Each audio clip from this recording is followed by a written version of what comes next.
Hello. Good day, everyone. I'm Shiro Tamaya, your resident Coyote Phantom Thief at your service. I'm so sorry for starting late. I got a new network, and apparently, OBS does not like it, and it was refusing to stream because it was like having connection issues. I'm not really sure, but I'm gonna look into that after. But I switched to my other Wi-Fi, so things should be functioning. Hopefully. Hello Fresh, hello Stolf, hello TJ, thank you so much for stopping by. Welcome. Hope you're doing well. As an ISP, I don't know much about network stuff. I would have to ask, hold on. Like, a new service provider, I believe? Because we went from, what? Yeah, it's like a new provider, and I don't know if it, like, I'll just have to look into it. But, yeah. Last time, and yeah, we are continuing Out of the Ocean. Last time, we went on a study date with Mitsuzu. Met a guy. Don't know why that's prevalent. And upset Noreen because we ditched her, and then we inserted the polythoughts into Asuka's brain. And now we might be on the last chapter, considering it's called the name of the game. It's the title of the game, so, we'll see. But, yeah, without further ado, I left off, I did a little bit of this chapter, but, of chapter 4,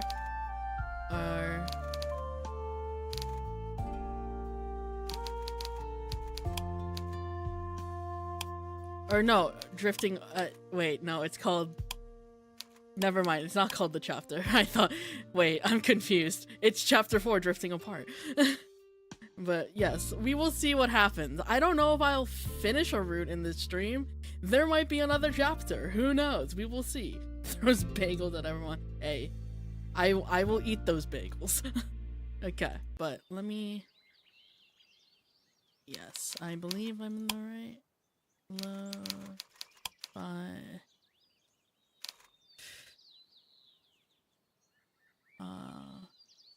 Yes. Okay. Let us begin. I spend the rest of the morning thinking about Noreen.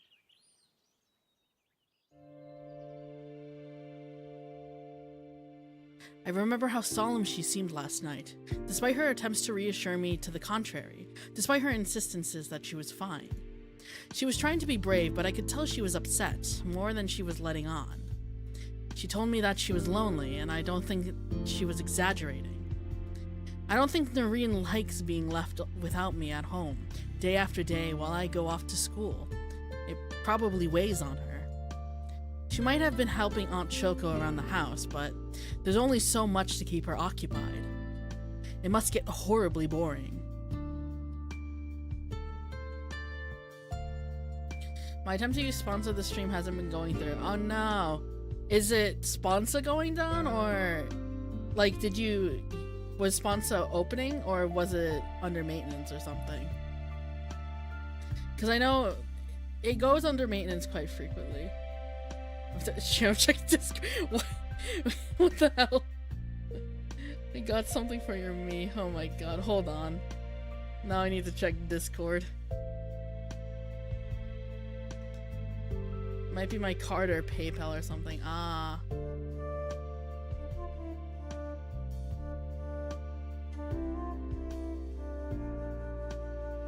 What are you sending me? Hold on. I'm checking using my phone. Ah, I see. Very nice. I have also been playing Tomodachi Life religiously in my free time. Maybe a little bit too much. But it's really fun. Also, I can make Yuri happen in there. You know what? I should make some of the characters who I've read through in like visual novels. Oh, I should. Ooh. Now I have an idea. I need to do after stream. I need to make the characters from Usonatsu and put them in the game. Oh god. Anyways, back to visual novel. It must get horribly boring. She might have Anshoko for company, but Anshoko is so busy managing the inn. I doubt she has that much time or that much attention to spare Noreen. She's too busy, and I guess the other workers are too. Noreen is surrounded by people on a day-to-day basis, but she's still alone all day.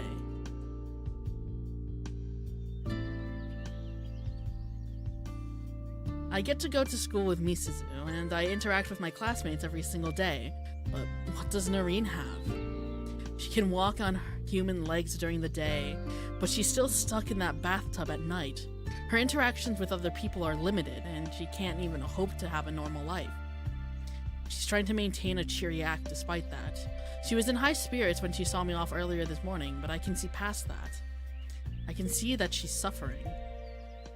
I can't help but worry about her as I walk to school with Misuzu.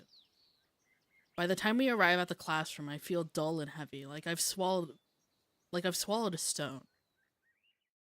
Misuzu can tell something is wrong with me because she looks at me curiously when we slide into our seats and says,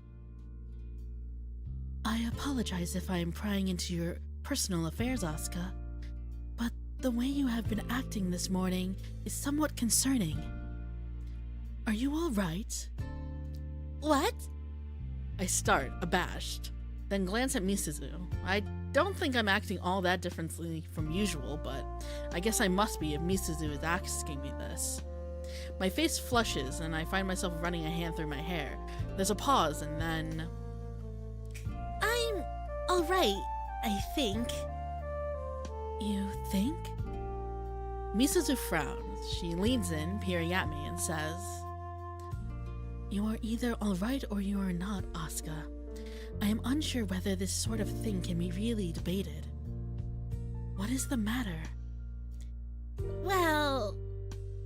Then I sigh. I could always try to dance around the issue, but what's the point? Misuzu can see right through me.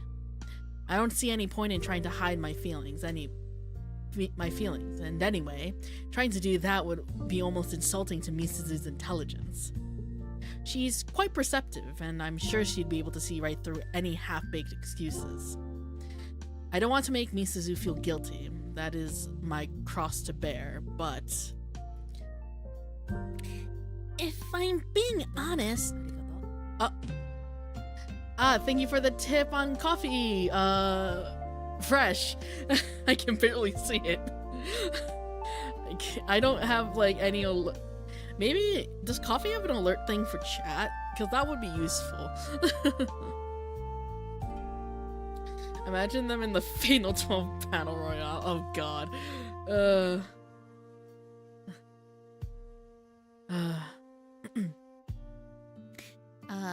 If I'm being honest, I've been feeling bad about Noreen.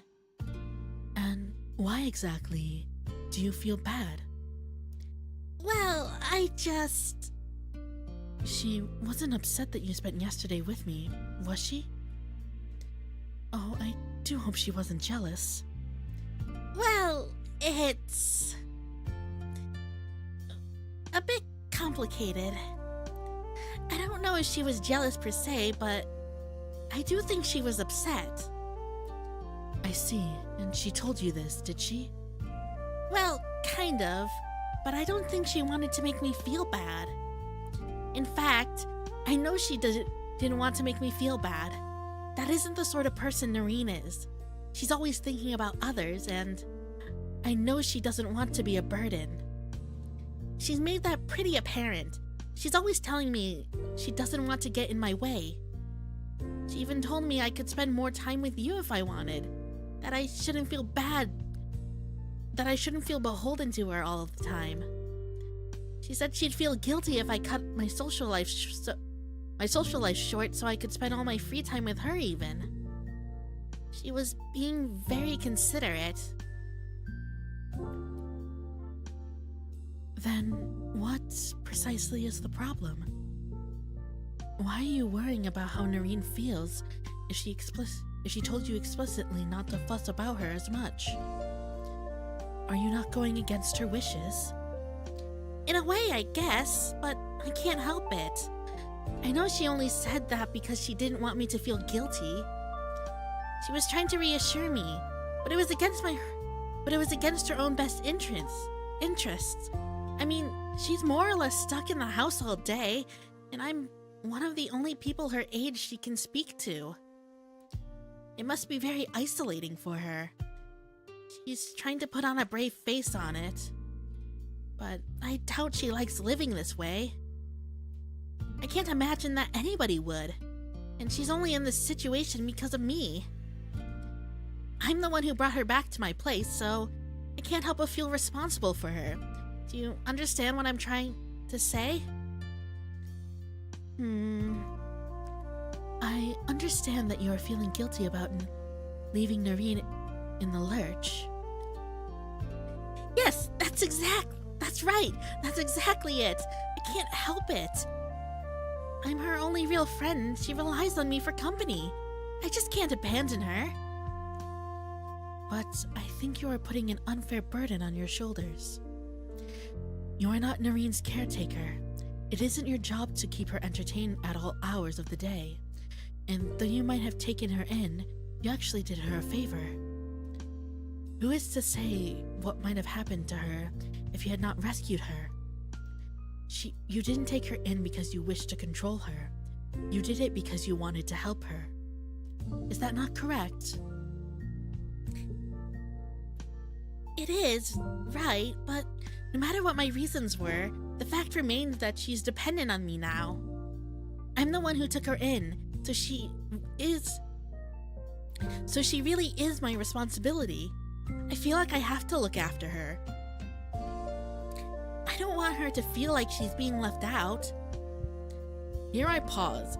I inhale, my heart flip-flopping wildly inside my chest. I hope Misuzu doesn't take any offense here, then say, so, I don't think I should spend too much time with you after school anymore. Oh. Oh no. There's another silence, one broken by the sounds of our classmates as they chatter idly about us. Oh god. This is, not good. Misuzu looks at me levelly, her eyes half lidded, lined by a long sweep of soot-black lashes. The silence seems to drag out, on and on and on. I shift in my seat, suddenly uncomfortable. My palms are starting to feel sweaty. My palms are sweaty. My hands are shaking. But I'm still taking headshots. That's an old one.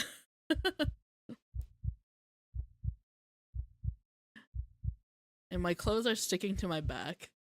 It's not all that hot today, but the summery sunshine spilling in through the classroom windows is uncomfortable all the same.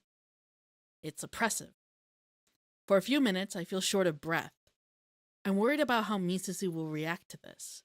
Worried that she will consider this a rejection, but...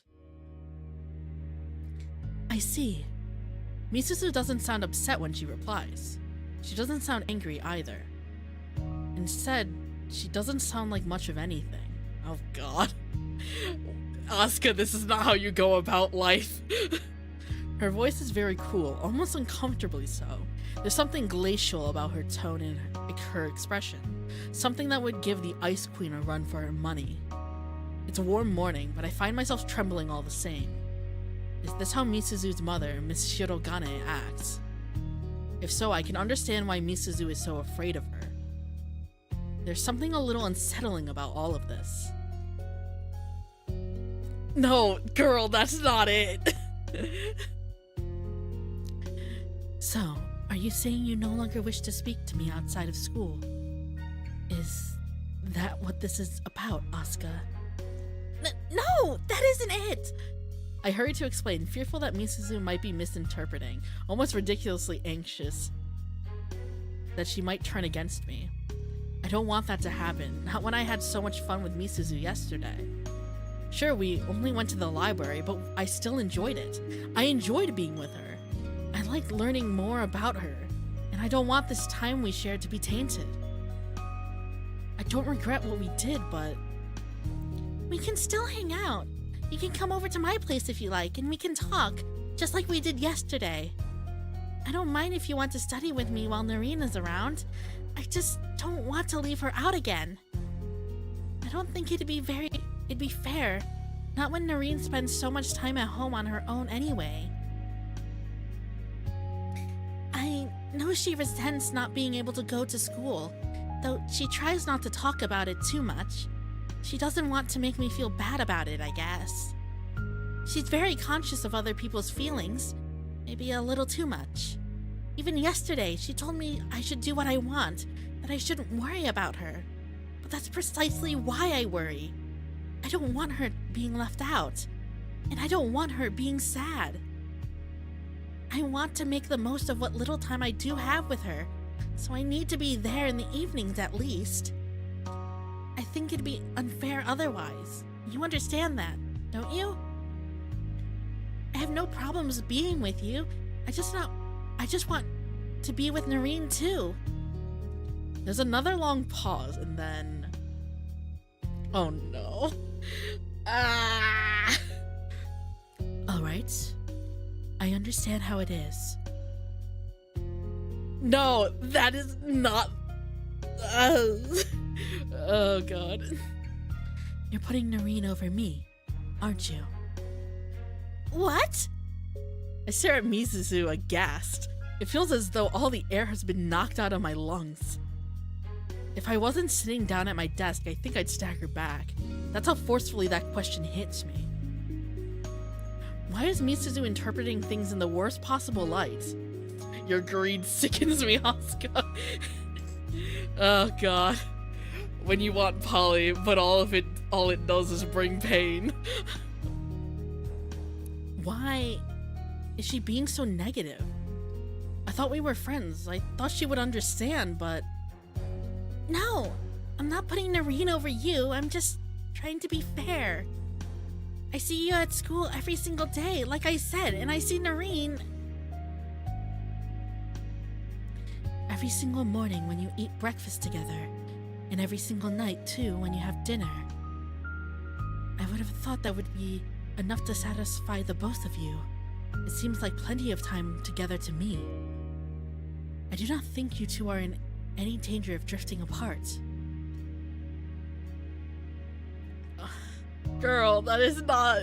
But I understand how it is. You did meet her before you met me. I suppose you two have a special bond. Maybe it was thoughtless of me to try and force my way between the pair of you. If I have made you at all uncomfortable, then I must apologize. I only hope that you can forgive me. What? No, Mizuzu, you got it all wrong. You don't need to apologize. I just wanted to tell you. I begin, but I don't get a chance to finish. The school bell has started to ring. There's a general flurry of activity as my classmates all take their seats. Chair legs scrape against the floor and the idle chit-chat fades to a hum as the door slides open. Miss Hanabishi enters the classroom, a gentle smile on her face. She turns to us, her eyes bright, as she says, "Good morning, everyone. I hope you're all having a good day." I'm not. Now, let's get that register read, shall we? Miss Hanabishi seems to be in a good mood, but I can't match her energy. I can't even force myself to smile. It feels like I'm drifting at the bottom of a deep, dark ocean, one without any light. My stomach is all tied up into knots. I breathe in and out slowly, in an attempt to calm myself down, but it doesn't help. I still feel sick. I'm terrified that I've ruined things with Mizuzu for good, but what else was I supposed to say to her? What was I supposed to do? I was sure she would understand me, but maybe I was being overly optimistic. After all... Alba? Here, miss. Almine? Here, miss. Just how well do I understand Mizuzu?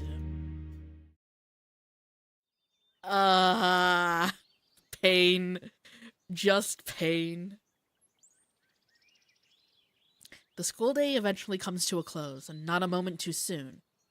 I shove my books and my pens into my bag haphazardly. As soon as the chance arises, then get to my feet.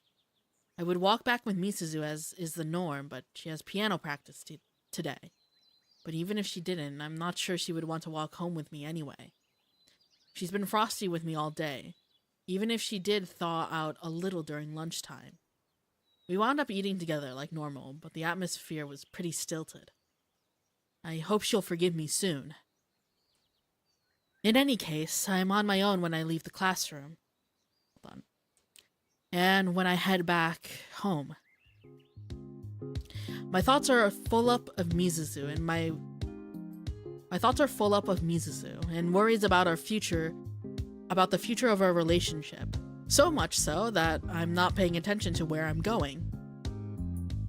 I meander through the streets, my head in the clouds, when... Ugh. Oh? Who is this? I run into something, quite literally. My forehead smacks against a soft organic wall, and then I stagger backwards. That hurt. I hold a hand to my forehead, massaging it and wince. What's going on? My, you walked into me with some real force, Missy. Are you alright? I give my forehead another rub, then glance upwards. You just called me Missy. I try to focus my gaze, then... Man? Hello, sir? Dude, random guy with a Sprite? Okay. I come face to face with an immovable object. Well, our first one... No, we had one last time. We had a redhead. Suspiciously the same tan as Marina. True. Also blue eyes. Like Marina, I believe. Dude, that vest is a statement, I will say, though. Also same hair color. Sibling? Maybe. Wow. As far as the movable objects go, I guess he's pretty attractive. It's hard to gauge his age, since he has a pair of dark glasses balanced on the bridge of his nose, but his tan skin looks pretty smooth. I guess he's around Marina's age, in his mid-20s or thereabouts. He's definitely older than me, and he's a lot taller too. He has a good head on me, easily. He must be 6 foot... But unlike the boy I met at Okubo Academy, he isn't exactly muscular. He's fairly slender, actually, as far as guys go. He looks a little like some of the guys in the BL manga I like to read, actually. Of course, that's your first thought, Asuka. You Fujoshi. He's more on the pretty end of the spectrum than handsome, though I can't say I think too much of his outfit. He's wearing a white shirt, which would be fine, but the top 3 buttons are undone, which reveals a lot of bronzed skin. On top of that shirt, meanwhile, he's wearing his waistcoat in the most aggressive leopard print I've ever seen. It really is something. The colors are so intense and the pattern so vibrant, it's commanding all of my attention. Why is he wearing something so gaudy? Does he think it looks cool? If so, I fear for his tastes. Little miss. The blonde man looks me up and down, his lips pressed together. You're looking off into space there. You didn't hit your head too hard, did you? What? Oh! I start abashed, then shake my head. I did hit my head when our paths collided, and pretty hard at that, but I didn't hit it so hard I need medical attention or anything. I feel fine. I guess I was just taken aback by that aggressive leopard print. I mean, seriously, who would willingly wear something like that? I'm alright, thanks. I guess I'm just a little dizzy.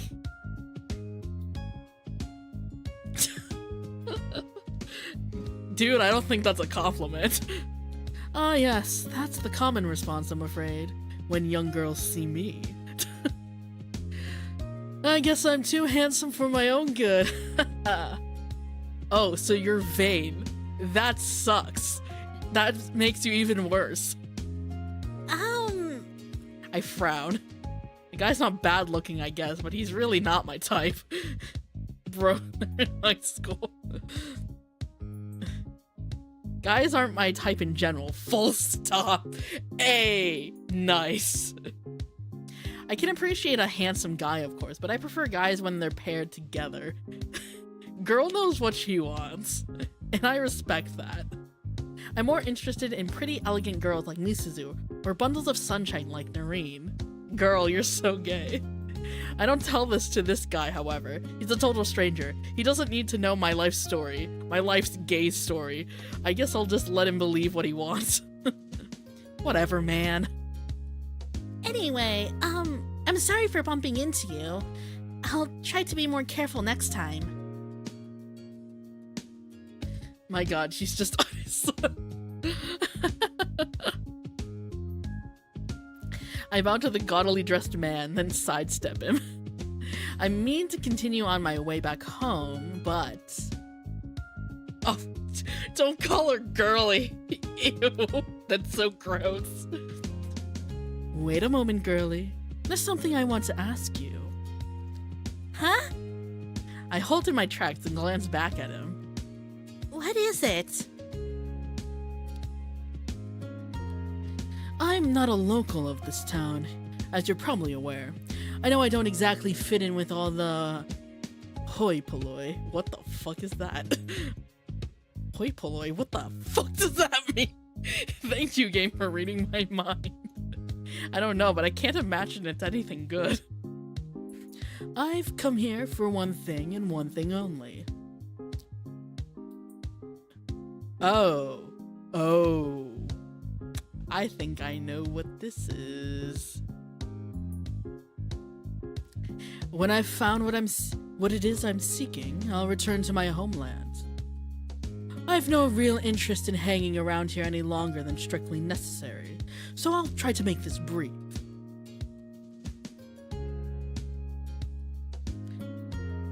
It's commoners. Ah, I see. Oh. Have you seen a girl around here lately? One who looks like me? She should have long blonde hair, just like mine, and bright blue eyes. Are you related to her? Oh god. I'm sure she'll stand out in a hick town like this, on account of her hair and her eyes alone. I mean, how many Japanese people have features like that? You can't hold a candle to the beauty of my people. Is this guy calling himself beautiful? That's a bit... well, he's definitely not ugly, but hearing him toot his own horn like that isn't endearing to me. If anything, it's making him seem more unappealing than he otherwise would be, and he's on pretty thin ice as it is, thanks to that ridiculous waistcoat. His looks are fine, but his clothes aren't the best, and his personality? That leaves a lot to be desired. I've only been talking to him for a little while, but I don't think I like him. I want to get away from him as quickly as possible, but his inquiry does make me pause. The girl he's looking for sounds an awful like Noreen. This has to be Noreen's arranged husband. Either that or she has a douche brother. Or cousin? It's probably the arranged husband. Well, do you remember anything?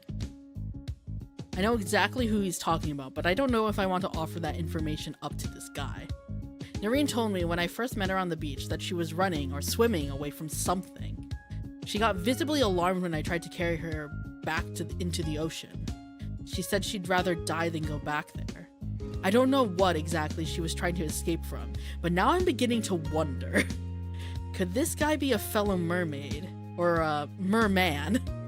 I can't confirm or deny my suspicions, but I don't trust this guy. Rather than feed him any information about Noreen, I think it'd be better if I made up an excuse. Sorry, but I haven't seen anybody like that around. I don't think I can help you. hoping that this will be enough to get tall, blonde, and tacky off my case. But, he doesn't sound convinced. He doesn't look convinced either, though it's a little hard to tell what sort of expression he's making behind those dark lenses. I can see his eyebrows furrow, though, and I can see his lips curve into a frown. That suave, debonair smile he flashed me only a few seconds ago has disappeared. That was quite a quick answer, little miss. You didn't give it much thought. Are you sure you've not seen anybody matching that description hanging around here? I take a step back. I feel uneasy about this guy when he first called out to me, but I feel even more uneasy now. Now that he's no longer smiling, this guy looks pretty intimidating. I'm sorry, but I really don't know anybody like that. If I did, I'd tell you, but... Would you? Would you really? This guy takes a step towards me. Bro, that was 5 minutes of internal monologue. The fuck you mean it was a quick response? True. I take another step back. Should I make a break for it? He's being pretty pushy, but surely he's not so pushy he'd be willing to make a scene in the middle of the day. I am in the middle of the street after all. Sure, Omonishima is a small, sleepy island, but it's not completely deserted. There's a few people milling about. If they see some creepy adult harassing a teenage girl in a uniform, surely they'd want to step in. This guy won't want to draw any attention to himself, will he? I'd like to think not, but... You say that, little missy, but I have a few doubts. In fact, I think you're lying to me. What? I stare at him, my mouth gaping like a fish's. I'm not lying, I swear. I mean it, I don't... Know anybody who matches that description? The man finishes my sentence for me, parroting my previous words in an obnoxiously high-pitched voice. Oh. Wait, let me... Don't know anybody who matches that description. The man... Okay, parroting my previous words in an obnoxiously high-pitched voice. If I wasn't feeling so nervy, I'd think I'd take offense to that. I don't really sound like that, do I? I don't think I do, but... Yeah, you already said that, little missy, but unfortunately for you... The guy takes another step forwards. Then, quicker than blinking, he reaches out and grabs a hold of my wrist hard. Dude. Hey, that hurts! I'm pretty good at sniffing out bullshit, and right now you reek of it. Now, I'll ask again. The man leans in. He reaches up with his left hand, the one which isn't tight around my wrist, and pushes his sunglasses down the bridge of his nose. His eyes meet mine. They're cobalt blue, just like the ocean. Who has a knife? The taste of a liar. Asuka living in Tsukuyomi from 24/7. Someone shank this guy. He needs to go. They're blue like aquamarines. They're blue like swimming pools. Have you seen a blonde girl wandering around here recently? She should have long, wavy hair and these bright blue eyes, a little like mine. I figured she'd stand out in a backwater place like this. You don't get many foreigners around here, right? I can't imagine tourism around here is exactly booming. It's pretty dead. Just like the man's grip seems to suggest you will be, if you don't answer me truthfully. I know this woman's been around here. She's gotta be. And if she is here, there's no way you wouldn't have seen her. She stands out. Now, lay it on straight. Have you seen this woman? The man punctuates his question with numerous shakes to my arm. His fingers are gripping me so tightly, my arm's seriously starting to ache. I look at the man dumbly, frozen to the spot in fear when... Thank you, Marina. Hey, you! Knock it off. What sort of asshole gets his kicks out of tormenting a high school girl, huh? You don't want me to call the police, do you? A loud voice splits through the air, one which throbs with self-confidence. It's a voice that I recognize, though I've never heard its owner sound quite this angry before. It's Marina, come to my rescue. She's my prince. I don't believe this. The gaudily dressed man pulls a face. Then scowling, he relinquishes his grip on me and steps back.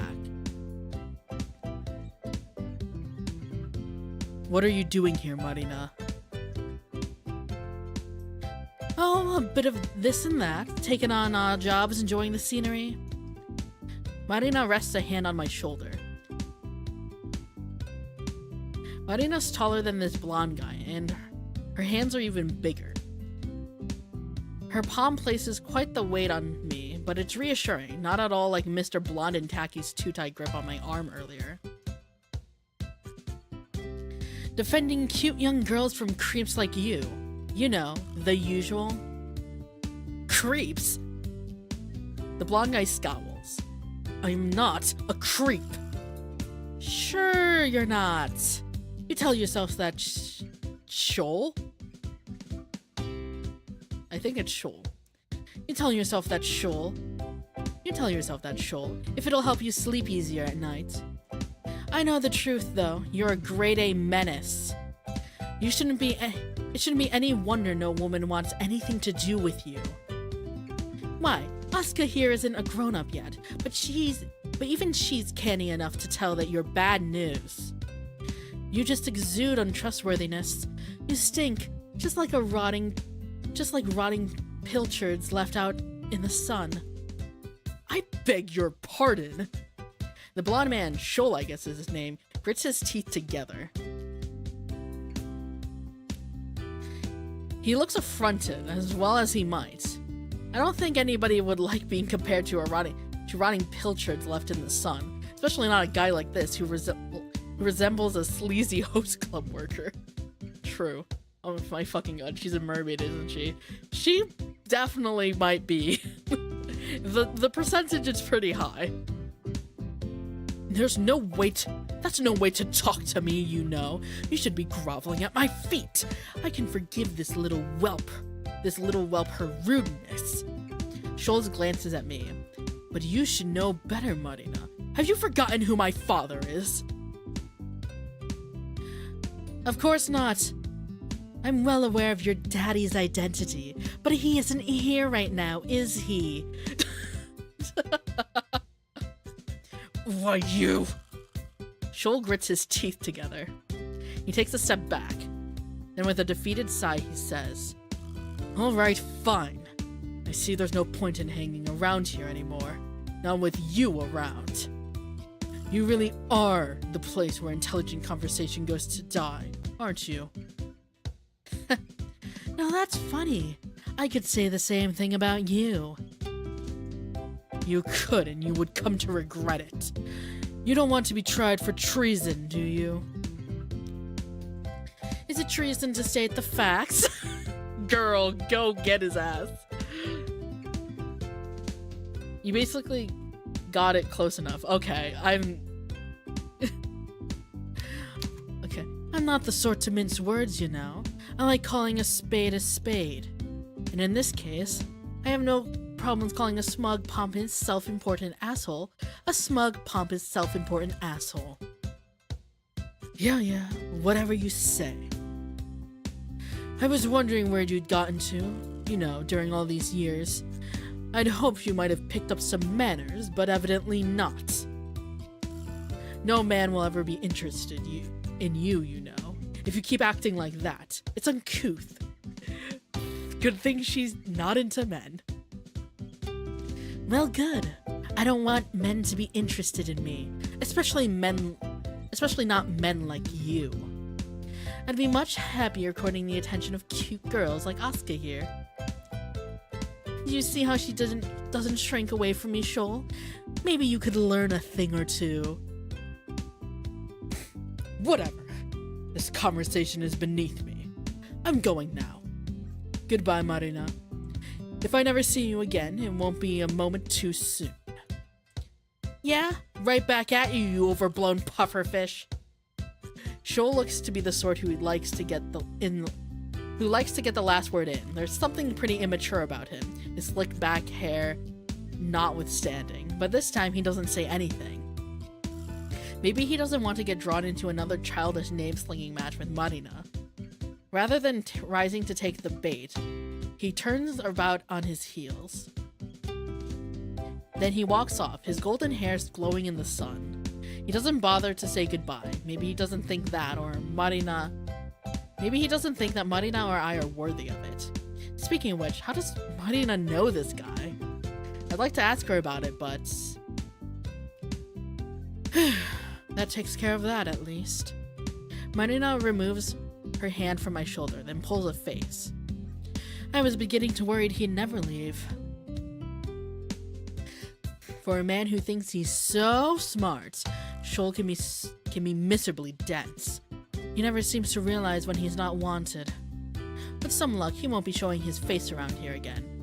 But he's pretty persistent, so I wouldn't count on that. Now, Marina smiles at me. After that lot of unpleasantness, I think I could do with something sweet to eat. What do you think? You mean, like ice cream? Yes, exactly. I think that ice cream is just what the doctor ordered. If nothing else, it should wash the taste of seeing Shoal out of my mouth. I really can't stand that guy. Try for Sir, this ain't medieval Europe. True. But Mr. Man might be a little fishy prince. A douche prince, but yeah, prince nonetheless, possibly. Here you are, Oscar. Your deluxe strawberry sundae with extra whipped cream is served. Sorry to keep you waiting for so long. Oh, that's alright. I look up at Marina distractedly, more than a little abashed. Prince of being a little It's been about 10 minutes since she sent Shoal packing. He has a pretty strange name, doesn't he?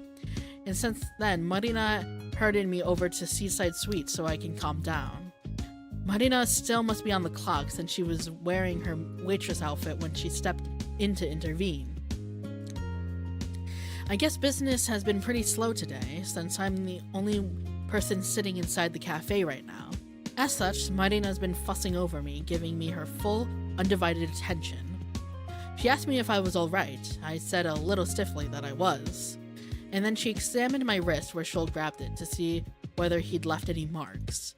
Once she was satisfied that yes, I really am alright, Marina offered to whip me up some tea to calm myself down. And maybe an ice cream sundae too? It's good for what ails you. I told Marina I didn't have any money on me, but she waved my concerns aside and told me not to worry about it. She's being very nice to me, though I do have a few questions. Hey, Marina, who was that Shoal guy anyways? Bad news. Well, yeah, I figured, but it looks like you know him? Unfortunately, yes. Then, does he live around here? I've not seen him before, and I figured a guy like that would stand out a lot. He does stand out rather a lot, doesn't he? He's always been like that, so showy. And so showy-offy. Did you see his waistcoat? It's more than I can bear. I had to make a very, very concentrated effort not to yank his stupid sunglasses off his stupid face, too. I mean, who does he think he is?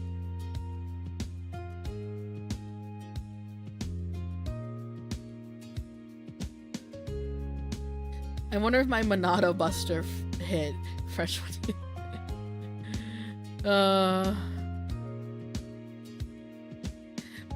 Plays the God-slaying sword with all the intense choirs at maximum volume possible.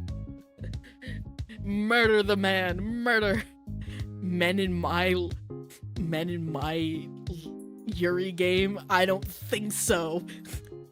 Must be eradicated. He was swaggering around like he owned the place. But don't you think but I don't think, oh, that. He was swaggering around like he owned the place, but I don't think he's a local. Oh no, he's not, thank God. This is the first time I've seen him around Omorishima too.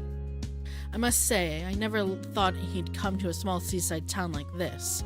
I would have thought that he'd think it was beneath him. Marina makes quotation marks with her fingers, then scoffs again. Arrogant ass. Then how do you know him if he isn't from Omorishima? Well, I'm not originally from Omorishima either. I moved here a few years ago. Shoal and I, well... Marina smiles abashed and scratches her cheek with her finger. We grew up together. I'm a couple of years older than he is, and our parents were close, so they always were asking me to look out for him. I tried to keep an eye on him. He was such a little runt when we were kids. But he was one of those snot-nosed brats who'd have huge temper tantrums if things didn't go his way. Ah, he was that kind of child. He was always threatening me. He was always threatening to tell on me to his mummy and daddy whenever I did anything he didn't approve of, because his parents spoiled him. He always knew they took his side. But it never really worked out. Marina smirks and cracks her knuckles. My family were pretty well-to-do themselves, so Shoal couldn't boss me around. Not like he could everybody else. I had enough clout to stand up to him. I think I was one of the only people who could too. Then he's from a wealthy family? He is, yeah. And doesn't he know it? He is always boasting about it. Shoal likes being a big deal, and back in our hometown, he was a big deal. We came from a pretty small place, so he was a big fish in a small pond. He was annoying when we were kids, but he got even worse as we grew up. He loves throwing his weight around, but he's a coward, really, as our earlier encounter should have shown. You just need to tell him what for, and he'll back down. He's all bark and no bite, really. That guy wants to be taken seriously, but he's not a real threat. I used to put him in his place when we were kids, and I'm not afraid of doing it again. I'm not letting him lay a finger on you, Asuka, so don't worry. I'll make sure that rotten punk leaves you alone. Right, thank you. No problem. That's what I'm here for. Now, are you gonna eat your ice cream? It'll melt if you don't. Oh, right. I turn my attention towards my sundae, which I've hardly eaten, but my heart isn't really in it. My stomach isn't in it either. It's all tied up in knots. I'm not very hungry, but even if I was, I'm not sure I'd be able to eat too much of this. I'm too busy thinking about my encounter with Shoal. Marina was able to send him away without too much difficulty, but that's only because she's known Shoal since they were kids. She wasn't about to let him intimidate her, but what about me? I doubt I'd be able to get rid of him so quickly. I still don't know much about him, really, other than the fact his taste in fashion is pretty questionable. He's not above hurting people to get what he wants. And he came to Omorishima to look for somebody. A blonde-haired, blue-eyed somebody who's very important to him. I haven't asked Marina about this. I don't know if I have the heart to. I'm afraid of the answer, and anyway, there's a chance she might not know. But I have to wonder. Marina might have been quick to reassure me that she'll look after me, but I'm not really worried about myself. I'm much more worried about Noreen. Oh boy.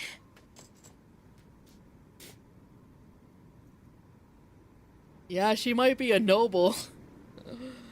Or maybe they're both nobles. Maybe they're not royal, but maybe they're both nobles.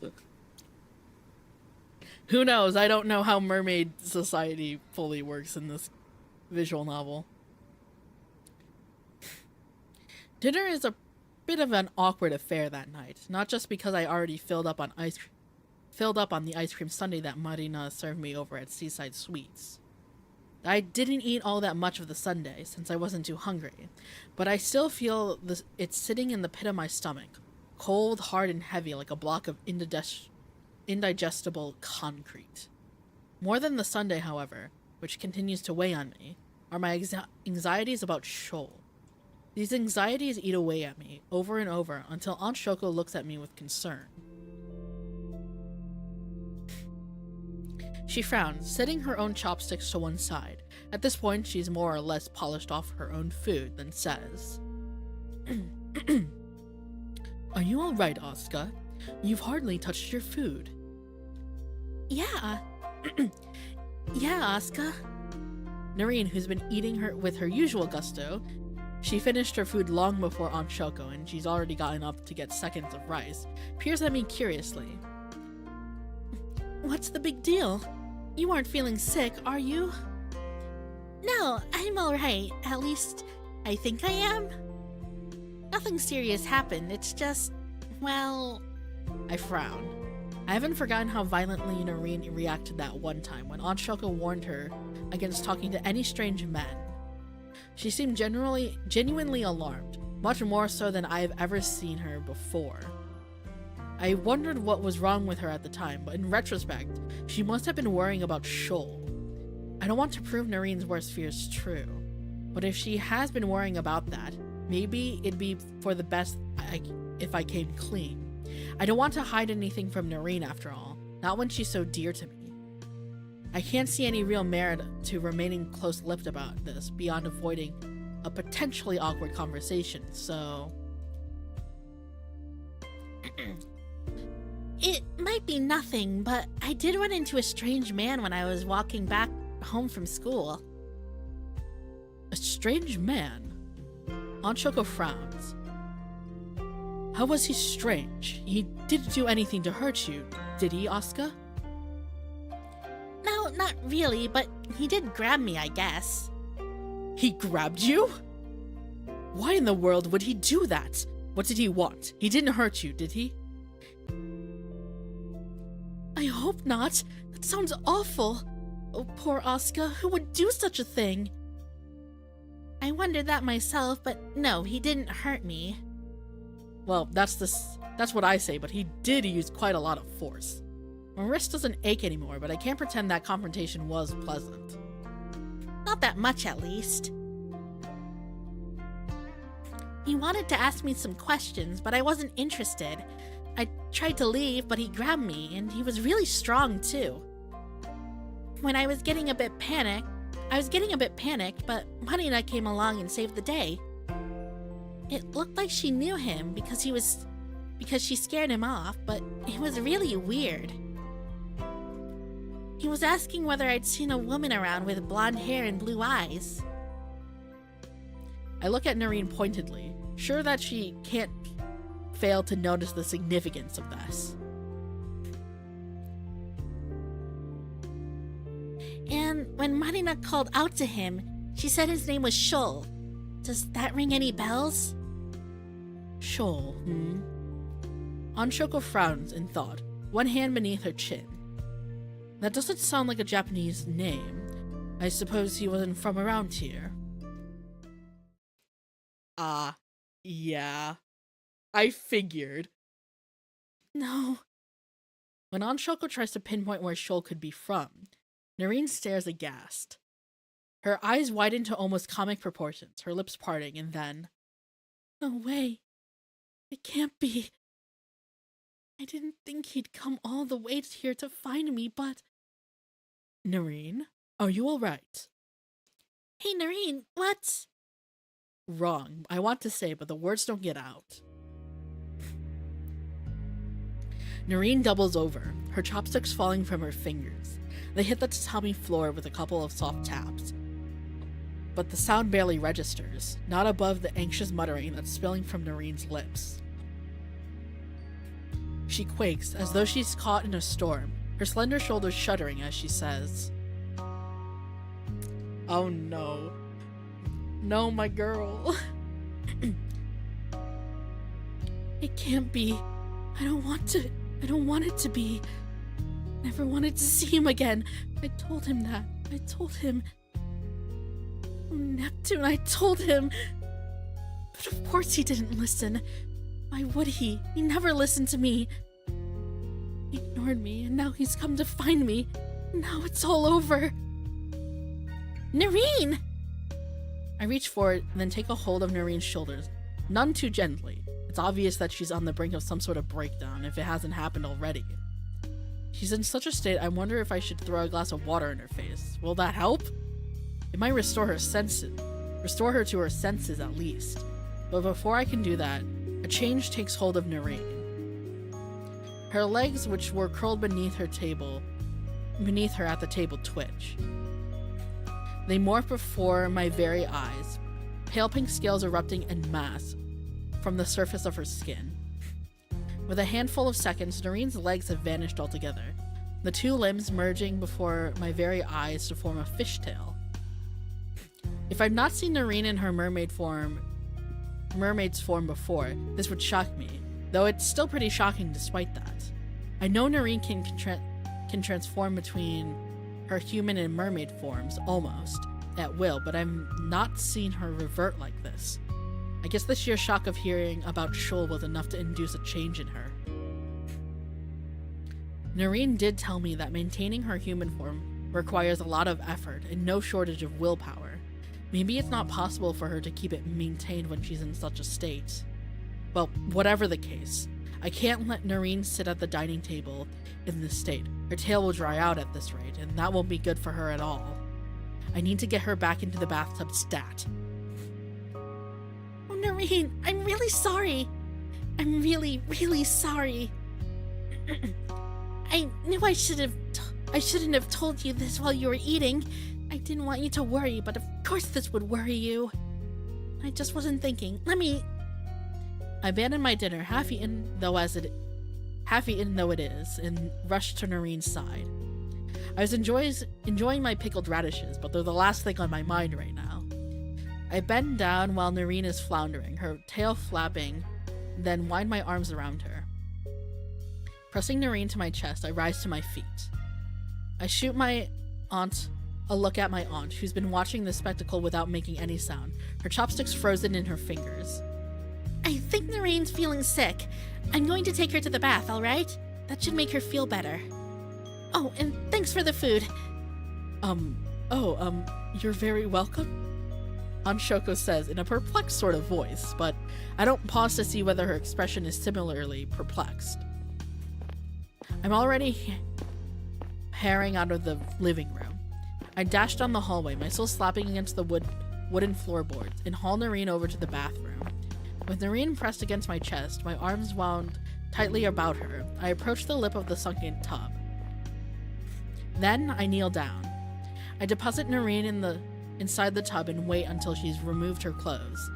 They'll just slow her down if they get submerged with the water. Then, with Noreen seated, I turn on the taps, filling the tub with warm water. Noreen sits there primly, her hand resting upon her tail, waiting as the warm water washes over her iridescent scales. Steam begins to rise from the tub, misting the tiles. Noreen exhales, leaning back in the tub. Then she offers me a small, tired smile. Thank you for your quick thinking, Asuka. I was beginning to feel a little uncomfortable. I hope you didn't hurt your back carrying me here, though. Oh, no. My back does hurt a little, it's true, but it's not a big deal. I'm able to smile through it. It's okay. I think I've gotten a bit stronger after walking up and down that hill to go to school. You weren't that heavy. Even if Noreen had been eating a lot of my aunt's cooking. That's good to know. I'm very glad I didn't inconvenience you too much. But the sudden transformation must have been alarming. I hope I didn't scare you. Maybe I was a little worried, but it's alright. I'm going to guess you didn't revert to your mermaid form to freak me out. Well, of course I didn't. I never do anything like that, Asuka. I wouldn't want to worry you, or Shoko either. both been so good to me, letting me stay in your house and eat your food. That would be a terrible way to repay you. I thought you might say that, yeah. I smile in response, amused by how huffy Noreen is. Though, part of me is still worried. It's not hard to be after what happened at the dinner table, and so spontaneously too.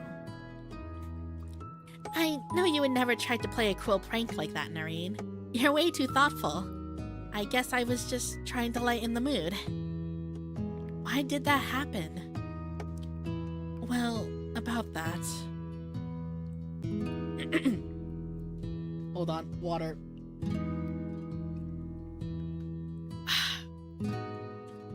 Noreen glances downwards, her long, fair eyelashes casting shadows on her cheeks, and mumbles. It's unfortunate, but I'm not the best at controlling my magic. I've not been above the surface all that much, so I don't have much experience keeping hold of my human form. If I was more accustomed to it, I probably wouldn't have lost my cool like that. But my magic is tied with my emotions. When I get nervous or uneasy or anxious, the spell can fade, just like that.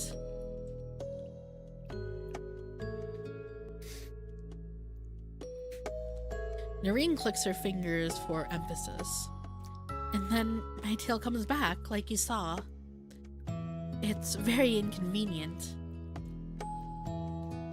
It looks it, yeah. Does that mean that guy made you nervous then? Well...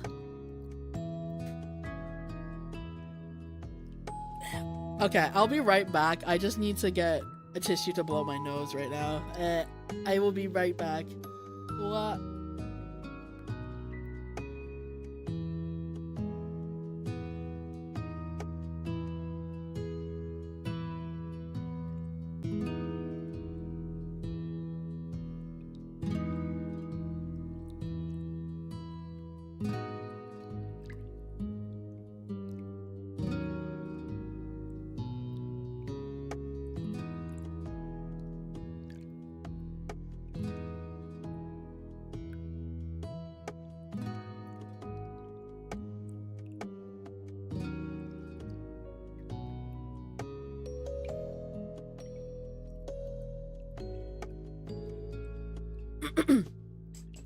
Alrighty, I am back. And also, hello, Tarpool. Thank you so much for stopping by. Welcome, welcome. Hope you're doing well. No, you're with the creepy fish creature.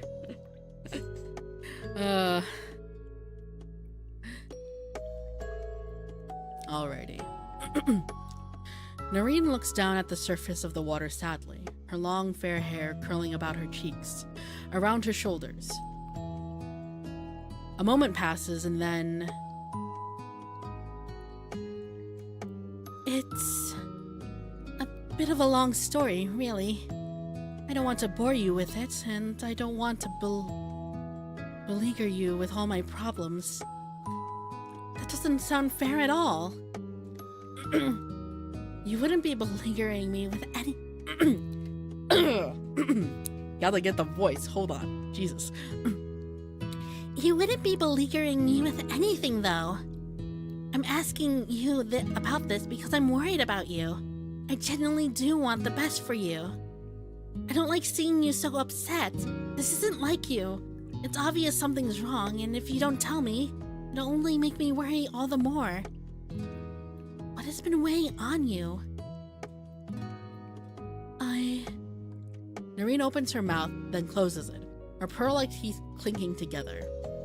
She looks tortured, as though she's on trial during the famous witch hunt over in America. Then, all of a sudden, the dam bursts.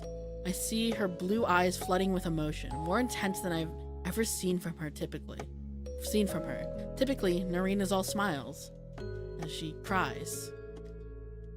Oh, Asuka. All sorts of things have been weighing on me.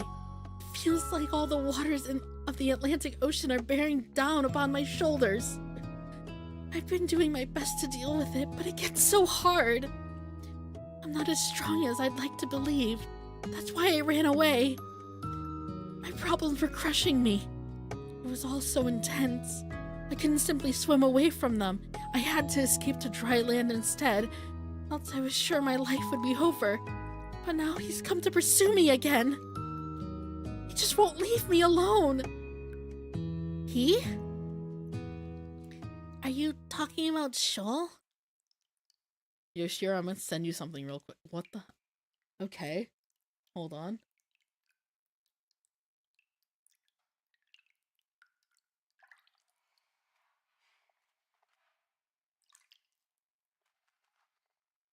What are you?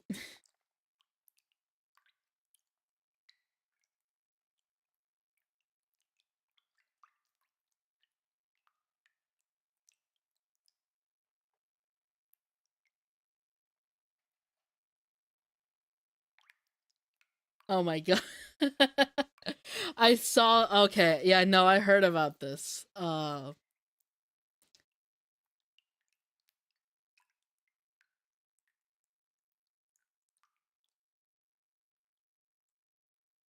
Oh my gosh, there's there's stuff that comes with it. Shit. You can't do this to me in the middle of a stream still. Damn it. Oh god, I might have to buy something. Even though I don't have the money. Oh god.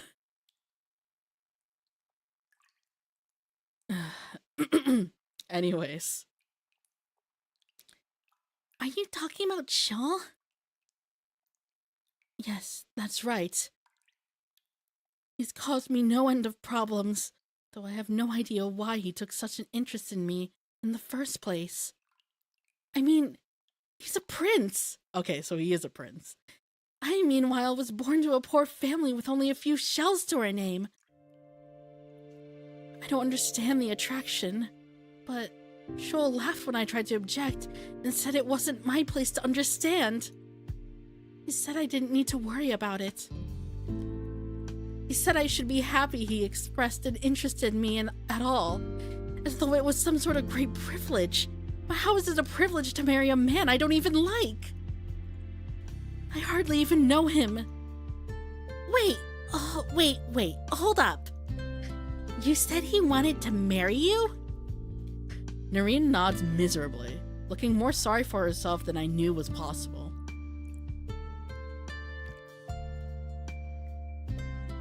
$10,780 yen. Go ahead and convert that to USD. Hold on.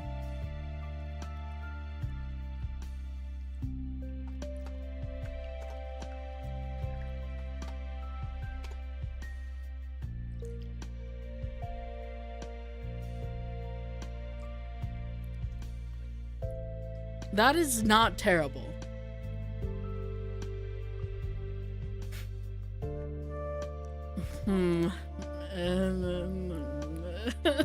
God. I already played the game, I don't need it. But God, I need it for the extras. Shit. Read it out loud, Shiro. It's like 60... No, I'm not... Nope, you're not catching me there. I'm not gonna read it. You can't. I caught myself there. I'm not reading that shit. You cannot make me. Fuck you.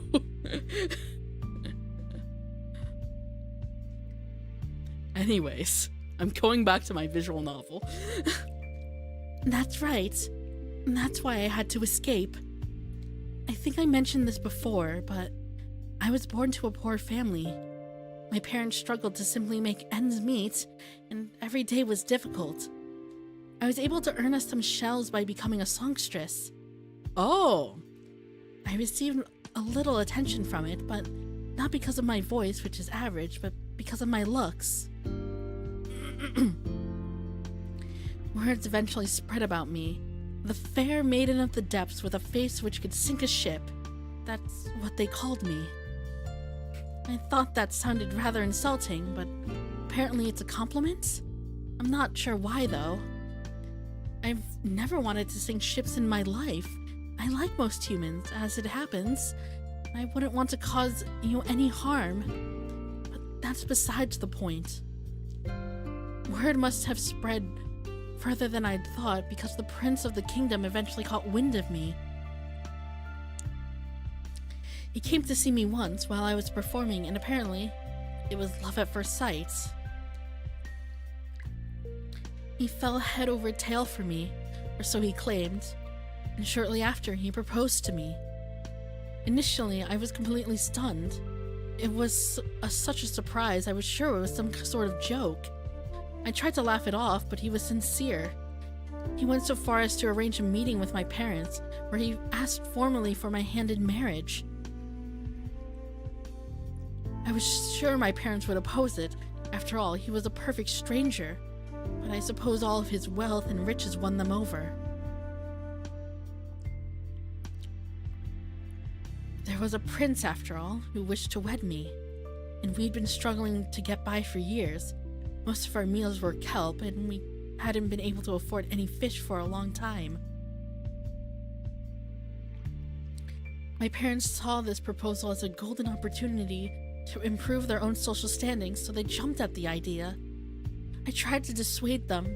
I said I didn't want to marry any merman who was a stranger, and I especially didn't want to marry the prince, who had a reputation for being a fickle, irreverent ladies' man, but they refused to listen.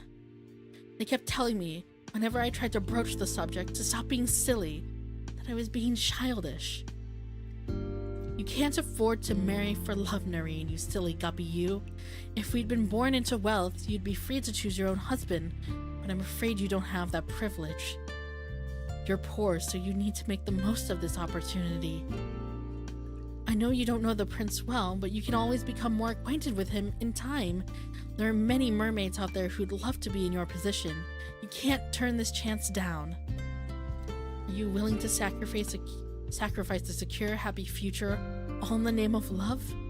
You've been singing too many sappy ballads. That's what they told me. And they used to laugh about my plight too. As if it was amusing I felt the way I did. They seemed convinced that I was just going through my so-called rebellious phase.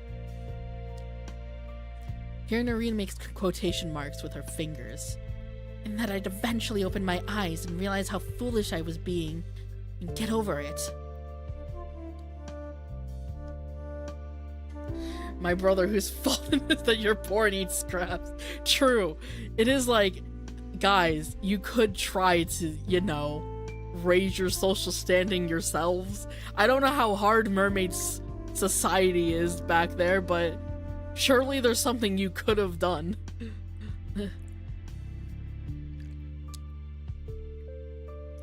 They were so unwilling to listen to anything I said, and it felt like I was going insane. I knew I'd never be able to talk them around. I'd already tried so many times, so with the pressure mounting, I decided, well, you know what I did next. I had to run away, or swim away, rather. I didn't have any other choice. I kept trying to talk to my parents for months on end, but they were both so stubborn, I knew I had no other alternative. The date of the wedding was fixed, though I still hadn't agreed to it. The prince and I technically weren't engaged, because I never once agreed to the union, but I was still expected to show up at the palace decked out in pearls for the wedding day. It was about a month before the date of the wedding that I realized enough was enough. My voice would never be heard, so I'd simply have to remove myself from the situation altogether. I came here to Omorishima, where the humans live. I had to. Wow, I blink, both surprised and impressed by Noreen's little tale. It really does sound like something from a fairy story. All that's missing is the grisly contact with the sea witch. The exchange of her voice for a pair of legs, and the promise of eternal damnation should she fail to make a human fall in love with her in lieu of the merprince. It's good she didn't sign any fishy contracts, but I think she's already sacrificed plenty. I'm sorry to hear you went through all that. It must have been hard. Aren't you scared about leaving behind the world you'd known and all of your family? I just moved from Tokyo to Omorishima myself, and the move was already pretty hard on me. I worried a lot about settling in and making friends, and I'm still amongst my fellow humans. I really can't imagine relocating to a brand new world and changing my body into the bargain. It's all kinds of crazy, but I guess this goes to show how desperate Noreen was. She must have been, because she sounds assured when she says, I was scared, yes, but I was more scared of being forced to marry Shoal. I tried to think of the future I might have at his side, and I realized I wouldn't have one. Not a future I was happy with, at least. If I'd seen the wedding through, it would have been the same as giving up my old life. Coming to Omorishima didn't seem like such a sacrifice compared to that. No, it's like the royalty is keeping them poor and then taking advantage of them like this. And these people just decide to go along with it. Like, that's a good thing. Yeah.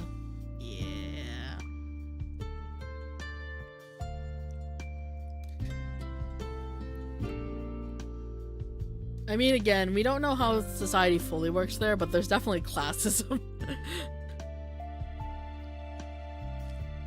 Weren't you worried about fitting in, though? It must have been scary. Of course it was. It was very, very scary. But at times, doing things that scare us is the only way we can keep on living. It is a little funny, though, now that I think about it. Noreen faintly smiles while I blink. What's funny? I don't think this sounds all that amusing. Oh no, I don't mean it in that sense, or wait, maybe I do? I'm not entirely sure what I mean. But when I was younger, I was always warned to stay away from the shore. My parents told me that humans are dangerous, that they're our natural enemy, and they won't hesitate to harm us merfolk if given the chance. But I think my parents and their carelessness hurt me much, much more than you ever did, Asuka. You were the first human I met since coming to Omorishima, and you've been nothing but kind to me, and so has Shoko.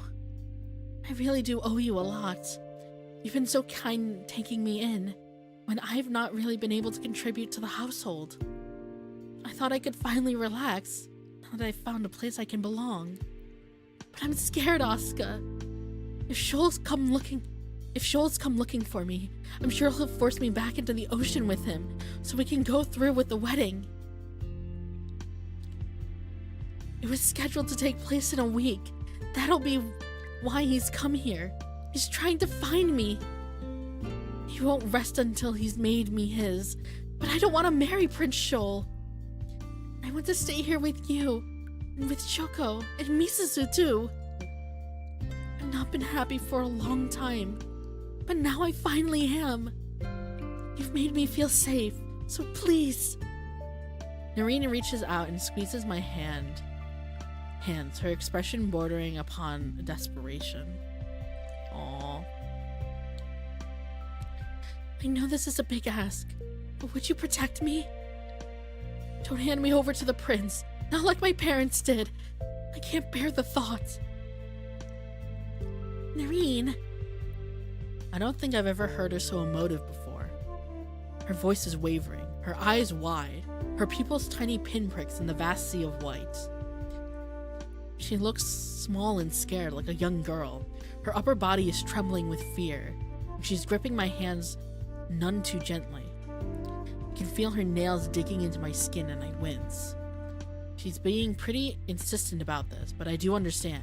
She really mustn't want anything to do with the Shoal guy, and who can blame her, really, after the way he acted.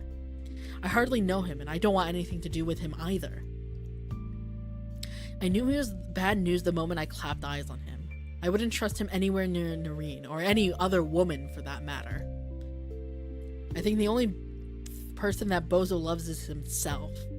I can't bear the thought of letting him go off with Noreen and making her miserable, and so it is, With a voice full of conviction, I say, Don't worry, Noreen. I won't let him take you away. I promise you I'll protect you where your parents couldn't, and so will Aunt Choco. We'll watch over you. I promise. Owaska. The moment these words escape my mouth, Noreen's slender shoulders slump. She looks at me in obvious relief, her lips pursed as she says, Thank you. Thank you so much. You really are the best friend I could ever have. She doesn't ask me to confirm if I'm being serious, and neither does she make me swear an oath to her. She doesn't demand any promises. Maybe that's because she knows I'll do my best to keep my word regardless. Or maybe she doesn't bother to ask because she knows there'd be no point. I can make as many promises as I want, not just for her benefit, but for my own too. But can I really truly keep them? That's what I'm worried about. I want to protect Noreen, but is it that really possible? At the end of the day, if Shoal does manage to locate her, would I be able to fend him off? I'm not sure.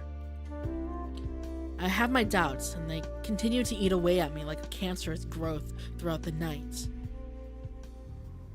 Anxiety nags at me, fraying the corners of my mind until it starts feeling like a moth-eaten rug. As I go to bed, I worry as I embrace Tayo, sinking down slowly in the abyss of slumber, and my worries don't abate come the following morning.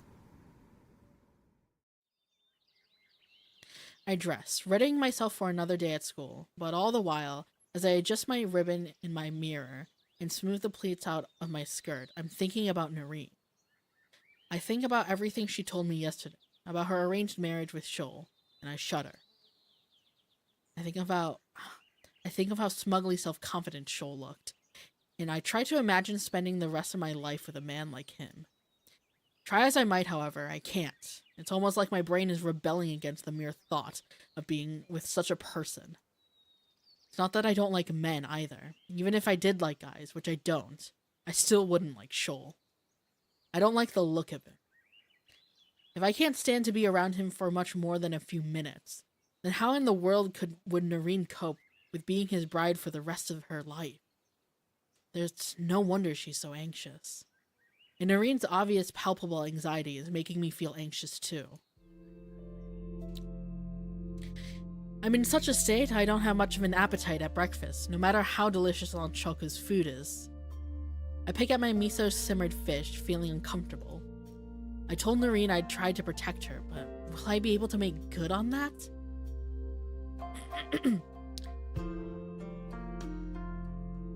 Yeah, you just know the Shoal dude would do things behind closed doors. Yeah.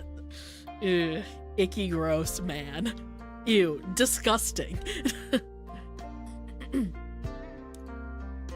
Noreen doesn't make an appearance at breakfast this morning herself, unlike usual. Maybe she's still feeling worked up.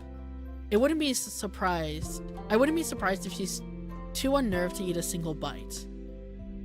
Aunt Choco seems concerned about this, and about me too, because she asks questions. I try to answer them best I can, doing my best to explain the situation about Noreen and her betrothed. Aunt Choco nods as I tell her this, then says, well, now I understand why she was in such a bad way yesterday. It sounds like she has an awful lot of pressure on her shoulders, the poor girl. How old is she anyway? She's a little older than I am, but not by much. I think she's 18? 18, Aunt Choco purses her lips together, though it isn't because of her food, which is delicious as per usual. She must be lost in thought. She takes a sip of her green tea, then sighs and shakes her head. 18. She's still a child, really. Just a slip of a girl. Trying to wed her off at such a young age seems almost barbaric, especially when she has no interest in the man. I hope she told him where to get off. I don't think it'd make much of a difference if she did. I mean, he is a prince. Ah, yes, that is a concern. I told several potential suitors when I was young to shove it, but none of them were royalty. They didn't have the means to order me to date them. And looking back on it, I highly doubt any of them were interested in marriage. They were just kids fooling around, trying to see who could get a girlfriend first so they could brag to their friends. I doubt they were all that interested in me either. It was just a game to them. The Shoal sounds like a much more difficult customer to deal with. Poor Noreen. Poor Noreen indeed. It's no wonder she's off her food. Maybe I'll go and take her something before I head off, to see how she is. Noreen might not be very hungry, but I'm sure a bit of Anshoko's miso simmered salmon would pique her appetite. It really is delicious. I get to my feet, meaning to pad over to the bathroom with Noreen's breakfast. Anshoko made sure to set aside a portion for her, but I don't get the chance. There comes from the veranda a prim and proper knock, one which could only belong to one person. It's Misuzu. I guess she can't be that upset about what I said to her yesterday morning, if she's come to walk to school with me after all. That's a relief. Oh, Misuzu dear, do come in. Thank you very much, Miss Kuonji. Yeah. Yuri time, third act breakup. Hello, Azul, thank you so much for stopping by. Welcome, welcome. Hope you're doing well.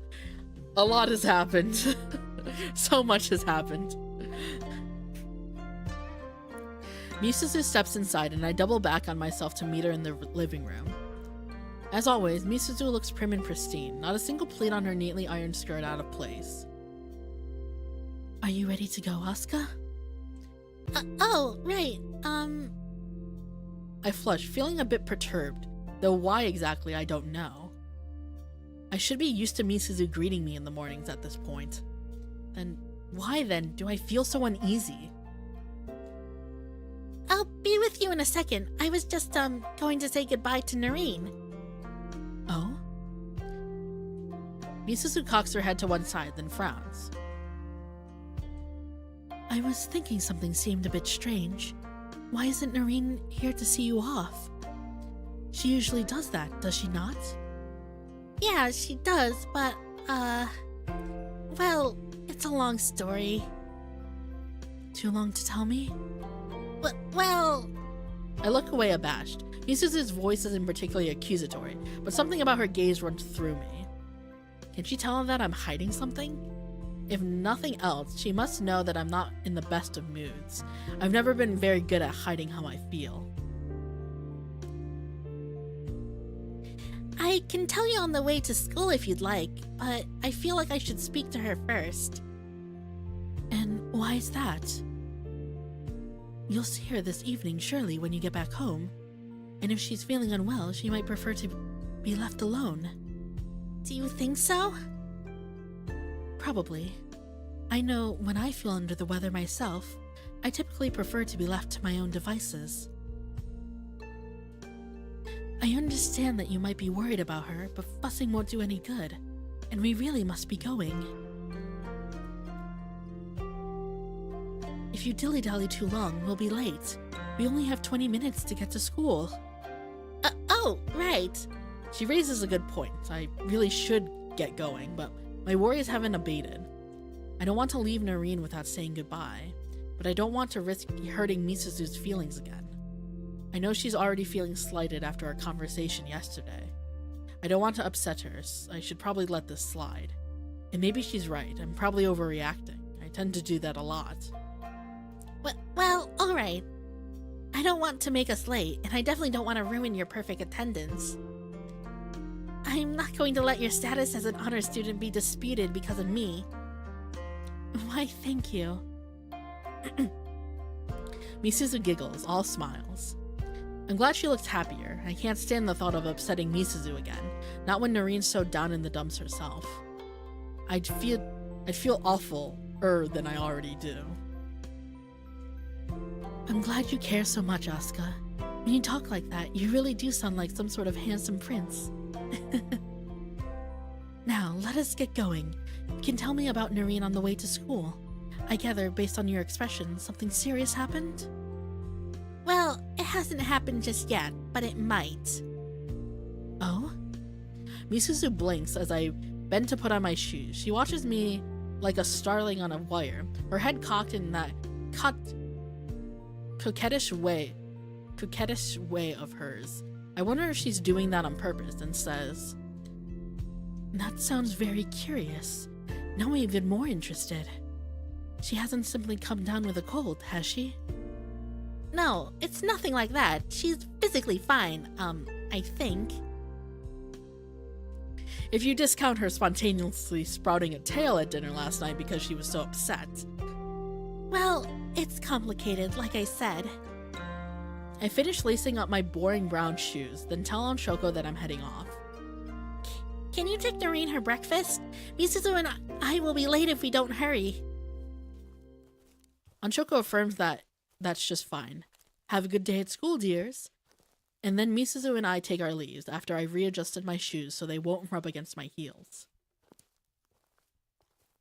Together, Misuzu and I descend the hill which slopes downwards to the beach. Despite her worries we'd make it to school late, we still have plenty of time. If we walk briskly, we should be able to get there in a good 5 minutes before the bell rings. That tends to be the case when I walk to school with Misuzu. She's very reliable, perhaps because she has her reputation as an honor student to worry about. I'm glad I was able to make a friend like her. Her company is very reassuring. Typically, I like being with her. But I can't find any solace in Misuzu's presence today. I'm too busy thinking about the weird guy I met yesterday, and about Noreen's behavior. These thoughts dog me during my descent downhill, so much so, Misuzu looks at me with concern and says, "So, what is the problem, Asuka? Did something happen with Noreen? It's very strange she wasn't eating with you at breakfast this morning, and it's stranger that she didn't see you off. Did you have an argument?" Well, not exactly. We didn't get into a fight, but Noreen's not really been in a good frame of mind. Something happened to upset her, though it wasn't my fault. At least, not deliberately. I might have said some things that upset her, but it really wasn't my intention. Oh yes? Misuzu looks at me concernedly, though, and this might just be my imagination. She does look a little too eager to hear what I have to say. She isn't hoping that my clumsy remark for me might have soured my relationship with Noreen for good, is she? I do wonder after I upset her yesterday. But no, I don't think Misuzu would ever be that petty. Like Shoal suddenly getting in the way of something. Oh god. She's much too nice for that. What did happen then, if you don't mind me asking, that is? I don't want to pry. If this is a private matter between you and Noreen, I will let it drop. But I will worry about you nonetheless. You're not my precious friend for nothing, after all. Misuzu. I glance at Misuzu, then offer her a small smile. What in the world was wrong with me, thinking Misuzu wanted to poke her nose into my business for the sake of it? She's only asking these questions because she cares for me. And Noreen too, I guess. I need to stop being so paranoid. Thank you. I'm glad to hear it. And I guess I wouldn't mind talking about it. It's just a bit of a complicated situation, is all. It's just, well... I inhale, then tell Misuzu about yesterday's events. I tell her about my chance encounter with Shoal, that gaudily dressed blonde out in the street yesterday, and how Marina scared him off. I tell her about my awkward mealtime with Noreen and Aunt Shoko yesterday, and what happened when I relayed this knowledge to them. Noreen freaked out when she heard about that Shoal guy. She got into such a panic her magic wore off, and she couldn't maintain her human form. She turned back into a mermaid, and I had to carry her back to the tub. She didn't show up for breakfast this morning either, though she usually does. I think she's still too worked up to assume her human form. Oh no. Misuzu gasped, clasping one hand to her mouth. Then, the Shoal person is looking for Noreen. I thought as much, so I went to ask about it. We had a bit of a talk and she told me, well... My voice drops to a whisper, and I take a step towards Misuzu, so my hand brushes against hers, then mumble. The This is a secret. I mean, all of this is since we're talking about merfolk here, but I don't think Noreen would like this getting out. It's some pretty sensitive information, actually. Do you promise you won't tell anybody? Well, of course, I won't. Who would I even have to tell anyway?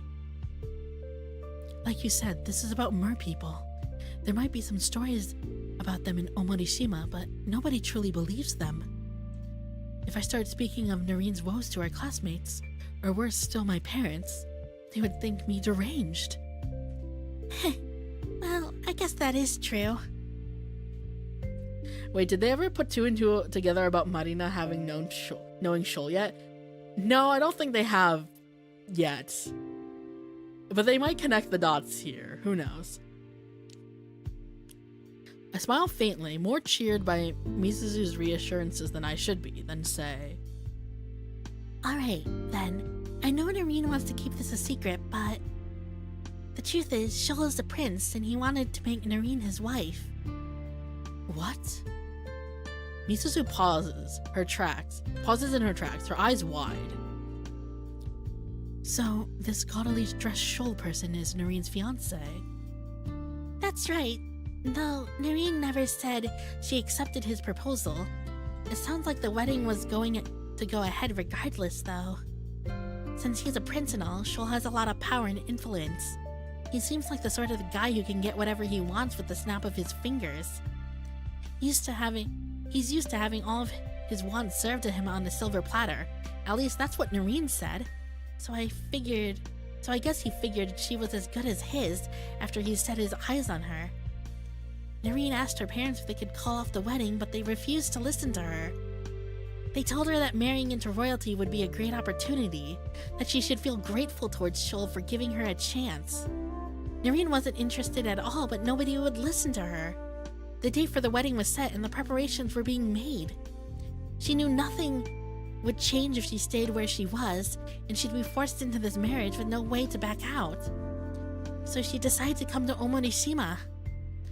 The only reason she wound up here is because she was trying to avoid Shoal, but now he's come looking for her.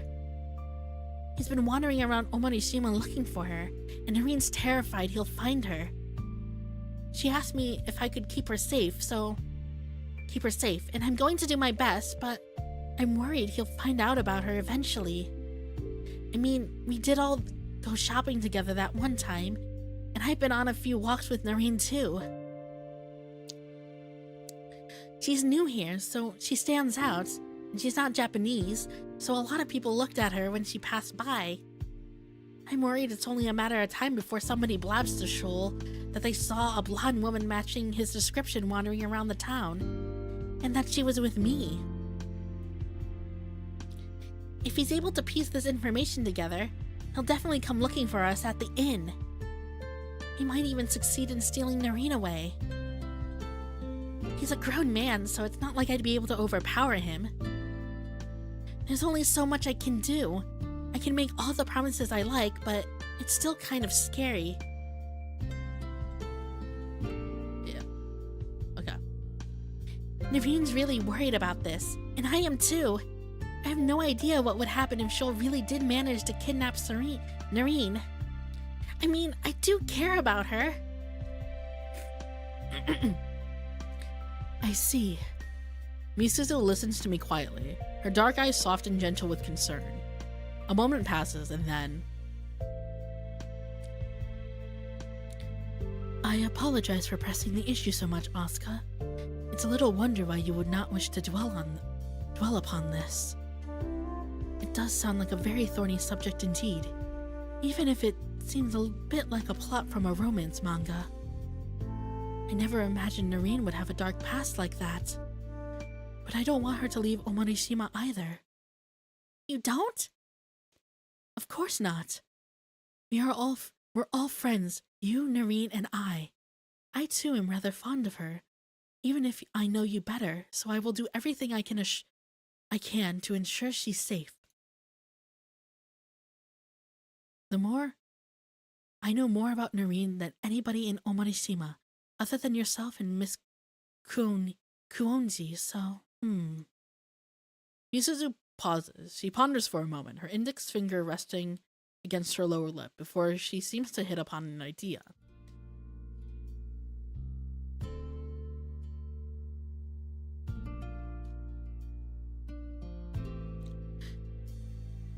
Something about this feels oddly suspicious. Why do I feel nervous? What about this? You should tell me exactly where this shoal has been hanging around, and I'll avoid him. I'll make sure to stay out of his way so I can't share anything incriminating with him. And if our paths do happen to cross, I'll make sure I don't let anything slip. I feel like it is the least I can do, really, after I was so unforgivably rude to you yesterday. Why do I feel really freaking nervous that Misuzu wants to blab? Because she really likes Asuka. Oh god. The story can't... Surely they wouldn't, right? Right? That would be really fucked.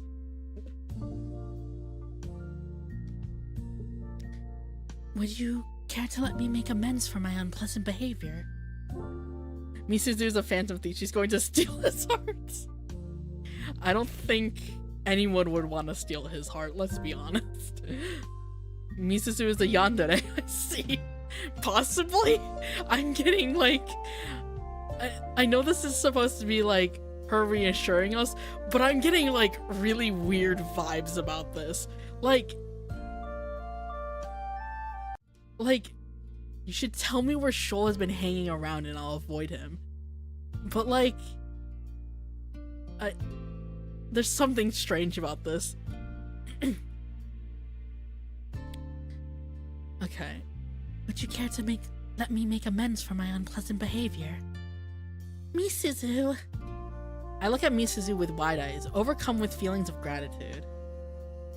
Yeah, Asuka, tell me exactly where he is so that I can make sure not to go there. I definitely won't help him out, for sure, no way. I know, I'm like, oh god. Is the Polyroot secretly bad? The secret bad ending? It's like, hey, you want happiness for all three of them? Fuck you. I thought Misuzu was jealous about my relationship with Noreen, but maybe I was mistaken. You might not be mistaken. She was cold to me yesterday, but it really looks like she does feel bad about it. She's being so kind I could sob from relief. The Polyroot includes Shoal. God. But I don't do that. That would be incredibly embarrassing. Instead, I smile, then say... Thank you. That would be really helpful of you. I really can't thank you enough. It's alright, silly Asuka. You don't need to thank me. Simply seeing you smile is the only payment I need. After all, we are best friends. A fun fact, I lost power today for a couple hours because of Transformer nearly exploded. It was close enough for me to hear it go pop. Oh jeez, I'm glad you're okay. That would have been bad if it was like really close to you.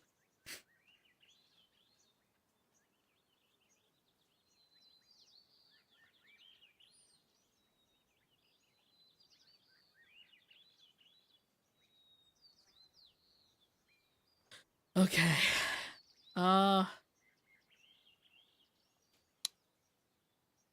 Should I stop here? I don't know.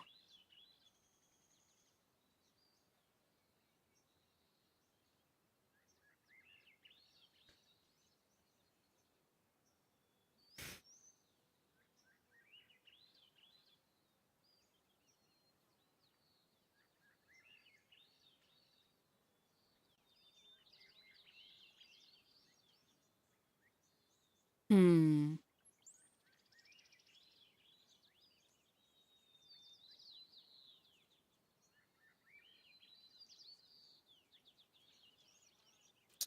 Coin flip. Should I coin flip it? Do I keep going for another 10 minutes? Let me see. Coin flip generator. Not that. No, not that.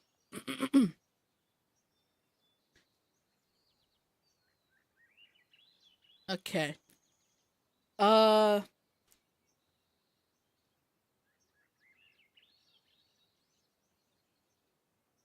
Heads I keep going, tails I stop.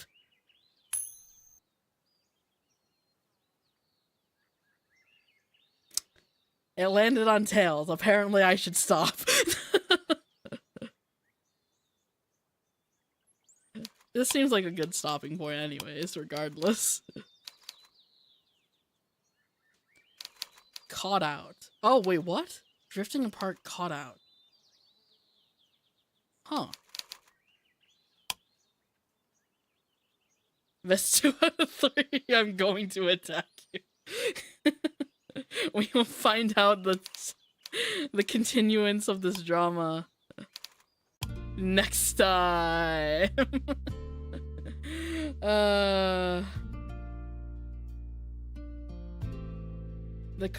That coin flip gave a nice ring when you flipped it. It's a very nice coin flipper. I leave you on a cliffhanger because I can. And because I shall. You shall all suffer with me because I also want to know, but I'm also tired. The coin did not fall in my favor. I apologize. Alrighty, hold on. Wow. Okay, that's going to be it for tonight. Unfortunately, we will be ending here.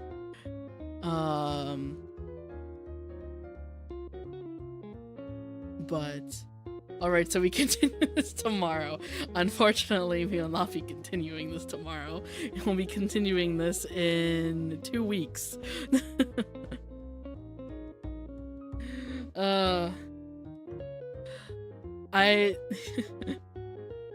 Man, this is also reminding me I need to find more visual novels / Yuri games as well to like play for you guys on stream.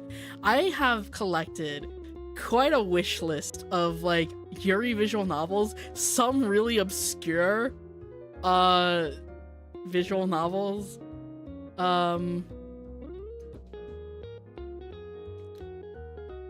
Yeah, I have some very, very obscure visual novels here.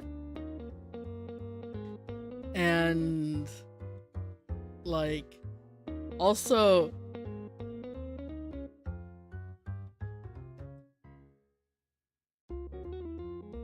yeah, I just have some interesting visual novels. One has typing in it that I could see. Some of these are like, I don't think people know. Some of these are Chinese like visual novels, so some of them are Japanese, some of them are English, like in terms of like origins. Like all of these I believe have English translations. But some of them, just origin-wise, some of them come from all sorts of different places. So, we definitely have things in our future. I'm going to pick you up and shake you. Do it. Shake my me. I dare you. Don't worry, I'm extremely uncultured and basically guaranteed to know nothing about them. I mean, I know nothing about most of these, too. I've never seen most of these visual novels. So, it'll certainly be interesting. Like, what are some of these visual novels? We got one with cat girls. We got one with the kitsunes. What else do we got here? Something called Clover Reset. Salvation Immortale, Everlasting Flowers, Flowers Le Volume sur Hiver. I think that's part of his series, though. Chinese title I cannot read. Or Japanese? I don't know. Seabed. Oh, this one's coming out soon, I think. Black Lily's Tale. another Chinese one that I can't read. Gee, I wonder what the cat girl one is called. It's not Nekopada. It's what is? It's literally just called My Cat Girl Lover. That is all it is called. Hold on. Let me look at this for a second. Yeah, no, it's a Chinese visual novel. No. Oh, music just blasted in my ears. I hope none of them have Doomed Yuri. I don't mind Doomed Yuri, honestly. Toxic Doomed Yuri would be something. Dropped into the story around 10 minutes ago, and so continues my luck of dropping in when stuff really goes down.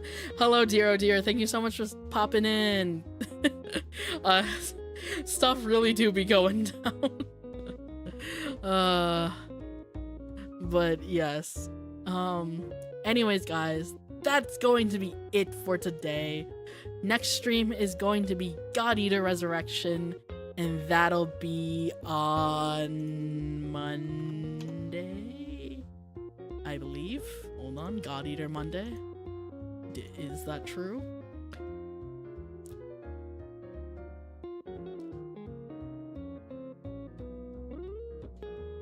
Yes, God Eater Monday.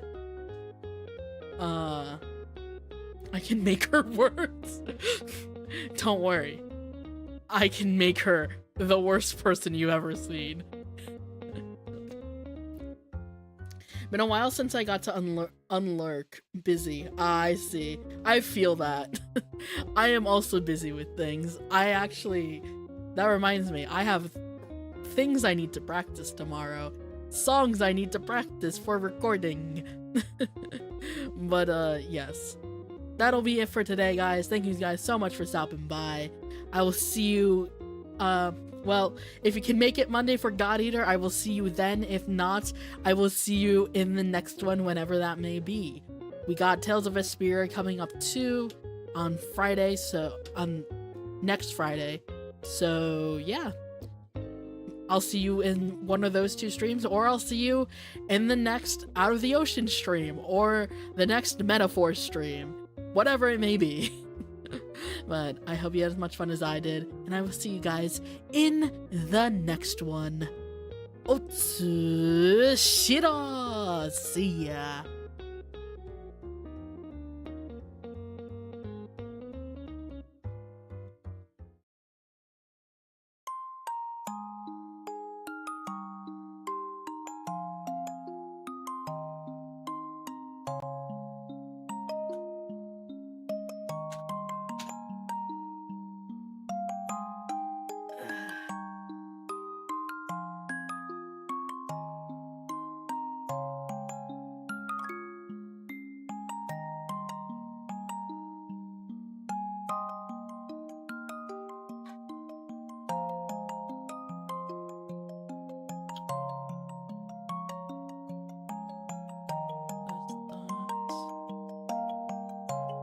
Oh, shit. Goodbye.